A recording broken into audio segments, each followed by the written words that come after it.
Hey everyone, welcome back to Maple Syrup Tech. I'm Rick, and today we're going to be doing a PC build.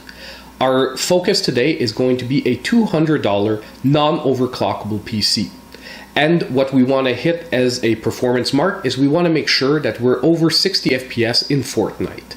The reason why is because it's one of the most popular games today, and also it's bringing a lot of new people into the PC universe, meaning that people that were never thought of actually gaming on a PC before are actually wanting to build their first PCs or buy a first gaming PC. So that's why I'm focusing today on non-overclockable parts. What that means is that basically we're going to be going best budget for performance, but clocks that don't need to be overclocked to get that performance out of them. And secondly, like I said, we're aiming for around $200, but there will be a couple of optional parts in the build list that would bring this build up to $250. The optional parts will be well identified, and just so that you guys know, these optional parts will won't affect the performance at all. What it means is that basically these parts are to add a little bit of flair to the PC, and also a little bit of quality of life. So, without further ado, let's look at the parts list and get started on the build. So for the CPU, I chose an i5-2400. This is a CPU you can easily pick up for around $20 on eBay, and it offers 4 cores and 4 threads. To pair with the CPU, the motherboard will be an Asus P8 or H61 motherboard. Really anyone can do. The one I picked up was $35 once again on eBay.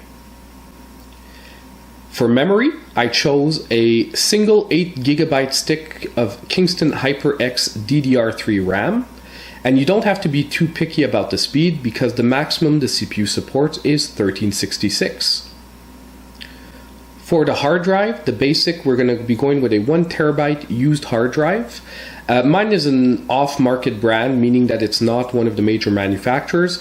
Any 1TB drive will do, and I paid $20 on the used market in my local ads. For the power supply, we're looking at an EVGA 450BT. Now this is a power supply you can pick up on sale for around $25. I got mine on Newegg quite a while ago. You just have to keep your eyes peeled for the deals. For the case, once again, it's a Cooler Master Box Lite 3.1, one of my favorite budget cases. Once again, I got this one quite a while back for $25 on a Newegg sale. You just have to once again keep your eyes peeled.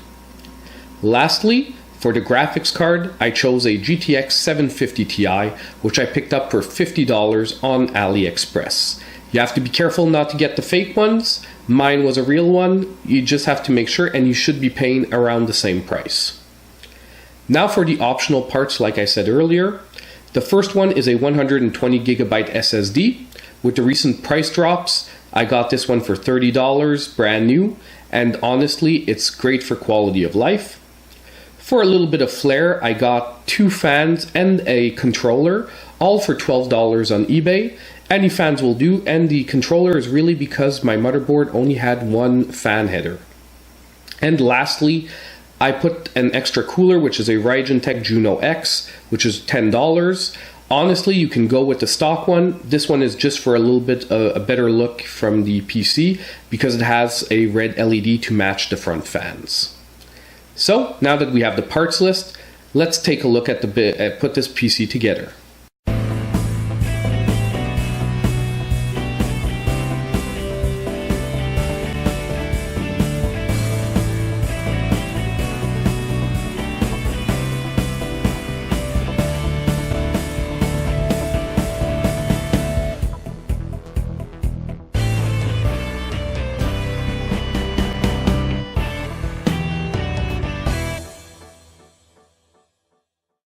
So here the PC is built and ready to go.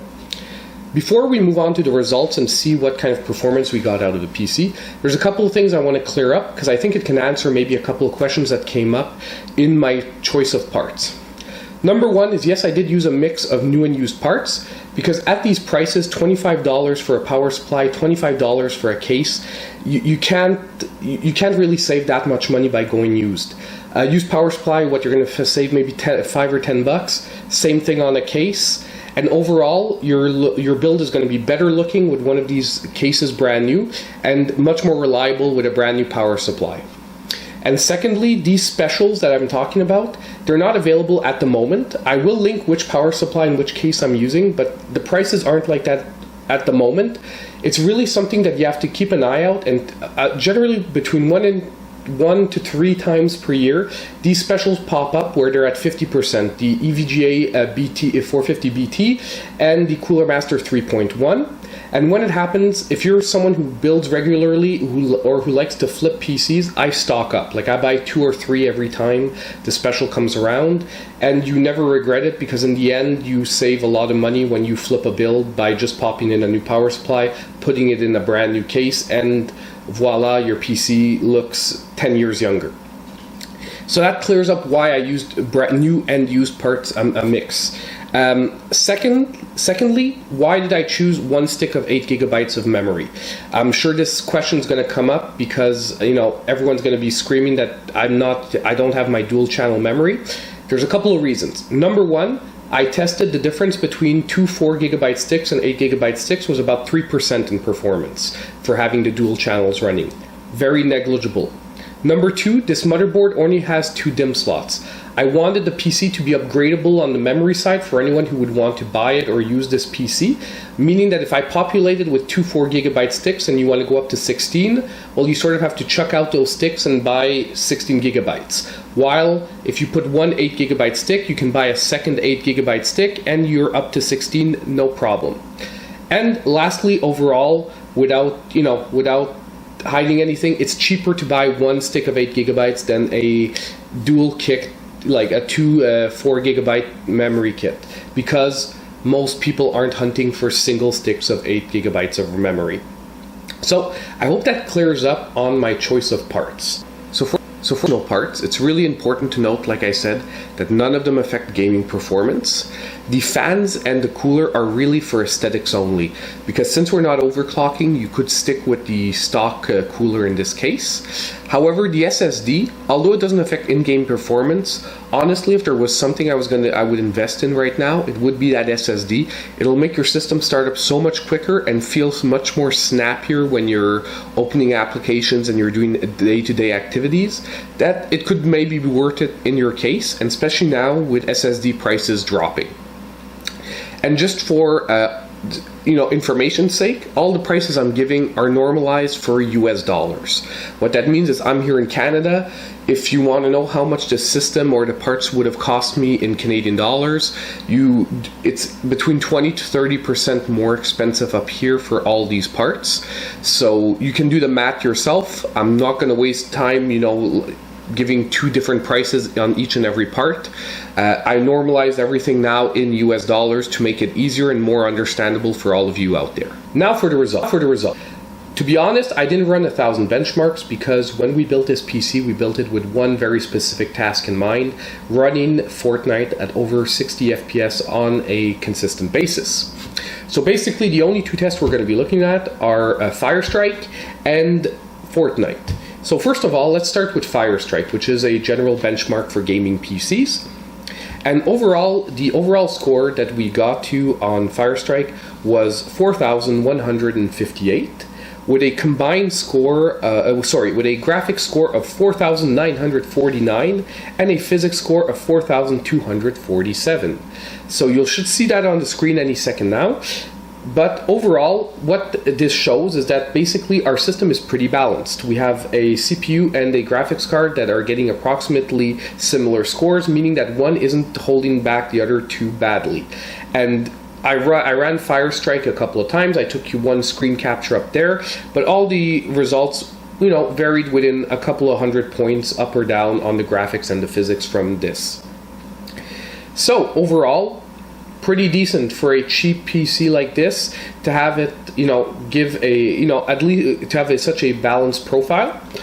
Secondly, let's look at Fortnite. And before we look at Fortnite, let me just show you the settings we were using. So they should be on the screen right now. So basically, we were using View Distance Epic, which is the highest setting available, which is what is going to let you see your enemies as quickly as possible on the screen. And everything else we put at the lowest setting possible. because for competitive reasons, there are no advantages to any of the other settings being higher other than the game looking prettier, and actually some of it will be a detriment, meaning that you'll be able to perform weaker if you have those settings on, like anti-aliasing and motion blur. So, with overall in Fortnite, we had a very pleasing result of 105 FPS average, with the lowest FPS being around 82, which was in a very intense fight scene with many characters on screen and bullets flying everywhere. So overall, I think we accomplished our mission pretty well. For $200, we've got a PC that will run Fortnite on average at 100 FPS. And someone that really would like a little bit prettier game could actually pump up their graphics levels to medium, and you'll only lose about 20 frames per second. However, I prefer playing it at low because, like I said, for competitive reasons, there are no advantages, and at the same time, I want the highest FPS available so that even in a really busy scene, I don't drop under that magic number of 60 for my monitor. So, I hope you guys appreciated this build. If any of you have any ideas of any parts we could have swapped out, like I said, keep in mind, this is a PC that we wanted to not overclock. We're going to be doing next month a PC that we will be overclocking, most likely, but for this month we were really focusing on parts that did not need overclocking. But if any of you have any other ideas that you think would have similar results, share them in the comments down below. If you have any questions, leave them in the comments. I try to answer as quickly as possible. I check them on a regular basis. And, you know, as usual, we're getting very close to that 1,000 subscriber magic number. I thank all of you who have subscribed so far. If any of you are watching this video and appreciate the content and would like to see more, please like and subscribe this video. It does help a bunch. And as usual, I hope I see you guys in my next video.